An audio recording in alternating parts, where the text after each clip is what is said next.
بسم اللہ الرحمن الرحیم۔ السلام علیکم معزز ناظرین، آج کی ویڈیو میں ہم آپ کو خوش آمدید کہتے ہیں۔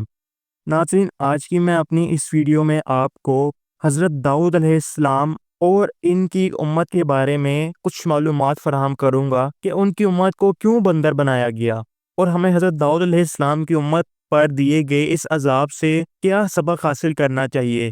تو آپ سے یہی گزارش کروں گا کہ اس ویڈیو کو اینڈ تک لازمی دیکھیے گا، اور اگر ویڈیو پسند آئے تو ویڈیو کو لائک کر کے چینل کو سبسکرائب بھی ضرور کیجیے گا۔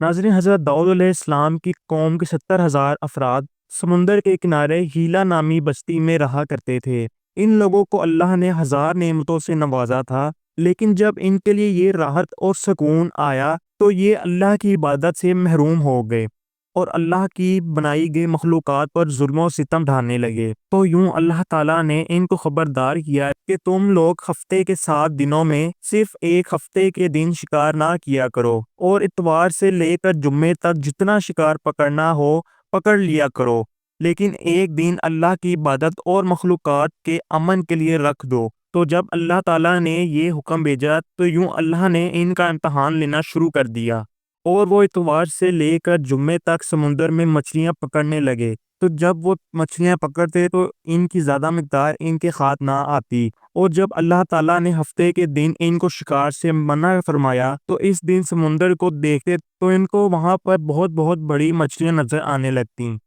تو پھر کیا ہونا تھا؟ پھر وہی ہوا جو حضرت آدم علیہ السلام کے ساتھ ہوا، اور جس بدولت ان کو جنت سے نکال دیا گیا کہ وہ لوگ بھی شیطان کے ورگلانے پر اس کے حکم کے تابع ہو گئے۔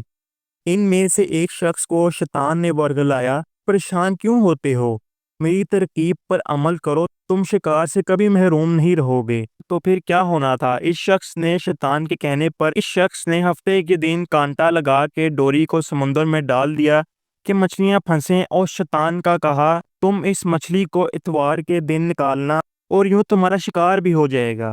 تو یوں اس نے شیطان کی بتائی ہوئی ترکیب پر عمل کیا اور ہفتے کے دن مچھلیوں کو پھنسا لیا اور انہیں اتوار کے دن نکالتا اور خوشی سے کھاتا۔ جب آس پاس کے لوگوں نے پوچھا تو وہ بدبخت شخص جو شیطان کے ورگلانے پہ اس کا ساتھی بن گیا تھا، تو اس نے ان لوگوں کو بھی یہی ترکیب بتائی، اور یوں اس قوم کے کچھ لوگ ہفتے کے دن مچھلی پکڑنے کے لیے جال پھینکتے اور اتوار کے دن نکالتے، اور جب کچھ نہ ہوا تو ان لوگوں نے اس سمندر میں سے نالیاں بنا کے چھوٹے چھوٹے تالاب بنا دیے تاکہ اگلے دن جیسے ہی مچھلیاں یہاں سے گزریں تو ان تالاب میں پھنس جائیں اور ہم اتوار کو ان مچھلیوں کو نکال کے پکا کے خوب مزے سے کھائیں۔ پھر کیا ہونا تھا؟ اس گاؤں میں کچھ اللہ کے خاص بندے بھی موجود تھے جو کہنے لگے، اے لوگو، اللہ نے ہفتے کے دن شکار کرنے سے تم لوگوں کو منع فرمایا ہے، اور تم لوگ جو یوں جال پھینک دیتے ہو یا چھوٹے چھوٹے تالاب بنا دیتے ہو، ان میں ہفتے کے دن اگر مچھلی پھنستی ہے تو یہ شکار ہفتے کے دن کا ہوگا، اور اللہ کے عذاب سے ڈرو، اللہ کی نافرمانی نہ کرو۔ وہ لوگ ان لوگوں کا مذاق اڑانے لگے کہ ہماری جو مرضی ہوگی ہم وہ کریں گے۔ پھر اس بستی میں 3 گروپس بن گئے۔ ایک گروپ میں 70,000 لوگ تھے جو نافرمان لوگوں کی بار بار اصلاح کرتے، دوسرے وہ جو ان لوگوں سے نفرت کرتے اور خاموشی اختیار کرتے، اور تیسرے وہ لوگ جو گمراہ ہو کر اللہ کی نافرمانی کر رہے تھے۔ تو یوں نیک لوگوں نے اس بستی کے بیچ میں سے دیوار کو کھڑا کر دیا اور یہ حکم نافذ کیا کہ اللہ کی نافرمانی کرنے والے اس طرف ہو جائیں اور ہم جو اللہ کے فرما بردار ہیں وہ اس دیوار کی دوسری طرف رہیں۔ اور وہ لوگ پھر بھی ان نافرمان لوگوں سے کہتے رہے، اے لوگو، اللہ سے ڈرو، قوم سمود اور قوم لوط کا جو حشر ہوا اس کو یاد کرو، اللہ کی نافرمانی نہ کرو ورنہ تم پر بھی کوئی عذاب آ جائے گا۔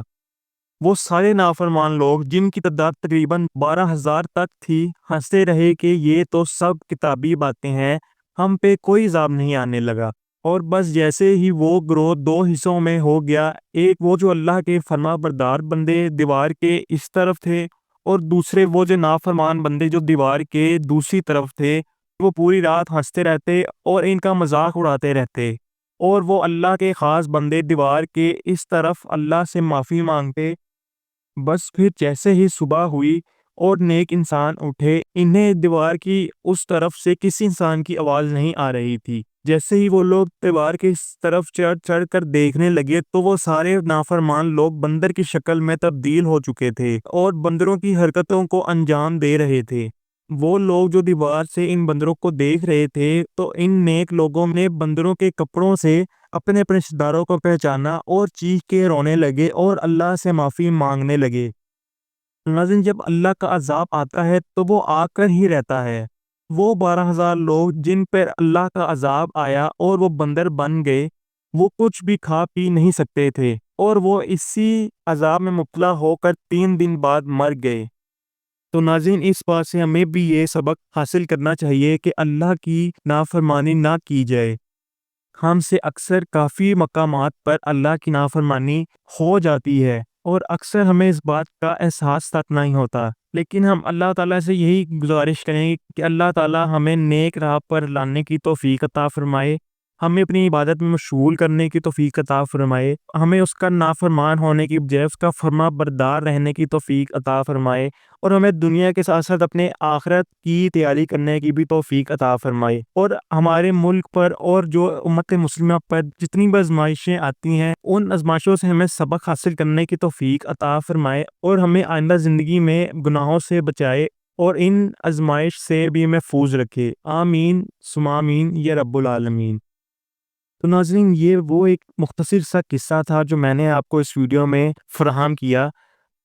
تو امید کرتا ہوں کہ آپ کو آج کی ہماری یہ ویڈیو پسند آئی ہوگی۔ تو اگر آج کی ہماری پیشکش پسند آئی ہوئی تو ہماری حوصلہ افزائی بڑھانے کے لیے اس ویڈیو کو لائک کر دیجیے گا۔ چینل پر نئے ہیں تو چینل کو سبسکرائب کر کے بیل آئیکن کے بٹن کو ضرور پریس کیجیے گا تاکہ ہر نئی آنے والی ویڈیو کو نوٹیفیکیشن آپ تک پہنچ سکے، اور کمنٹ سیکشن میں اپنی رائے کا اظہار بھی ضرور کیجیے گا۔ تو پھر ملیں گے کسی اگلی تاریخی، تحقیقی اور معلوماتی ویڈیو کے ساتھ۔ تب تک کے لیے مجھے دیجیے اجازت، دعاؤں میں یاد رکھیے گا۔ اللہ حافظ۔